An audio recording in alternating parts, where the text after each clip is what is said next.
मूसा अलैहिस्सलाम का जो नाम है ये उनके घर में नहीं रखा गया, ये फिरौन के घराने में रखा गया है कि मूसा का मतलब ये है कि पानी से निकाला हुआ, जो वो बताते हैं मैंने इसके। तो मूसा अलैहिस्सलाम को तो 40 साल से ऊपर वो मुद्दत लगी और हारून को उनकी रिकमेंडेशन पे, उनकी सिफारिश पे वो जल्दी से नबी बना दिया गया, ताकि उनकी वो जाके वो करे। कहाँ तक ये जल्दी से क्या मुराद है? मतलब उनको 40-45 साल लगे नबी बनने में। खुदा ताला के इल्म में था कि नहीं? मजबूर था जी। तो फिर जल्दी की बहस ही कोई नहीं। अगर अफरा तफरी में किसी बादशाह ने बनाया होता फिर लफ्ज़ जल्दी से कि मुहावरा दुरुस्त साबित होता, लेकिन अल्लाह तो कादिर मुतलक है।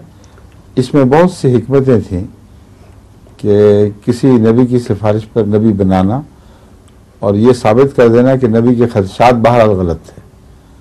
अल्लाह ही बेहतर जानता है कि रिसालत कहाँ से हो। इस वाक़या ने यह साबित किया है। अच्छा, हज़रत मूसा 40 दिन के लिए अलग हुए, हारून नहीं संभाल सके। हाँ चाहिए। जब फिरौन के सामने गए हैं तो ये कहता था मेरी जुबान नहीं चलती, मेरे भाई अफसह मिन्नी, वो भाई चुप हो गया और हज़रत मूसा बोलते हैं। और जहाँ कुरान ने फरमाया दोनों बोले, वहाँ फिरौन ने हारून को नजरअंदाजी कर दिया। अच्छा। वो खातिर मूसा से होता है, वो जानता है कि असल ये चीज़ है। तो जो इनके अंदर सिफात थी वो नबूवत की जलवागर सिफात होने के लिहाज से बिल्कुल ज़ाहिर व बाहर थी। हज़रत हारून पर एहसान हुआ, इसलिए अल्लाह ताला ने उनको भी पाकी बख्शी, एक मर्तबा अता किया।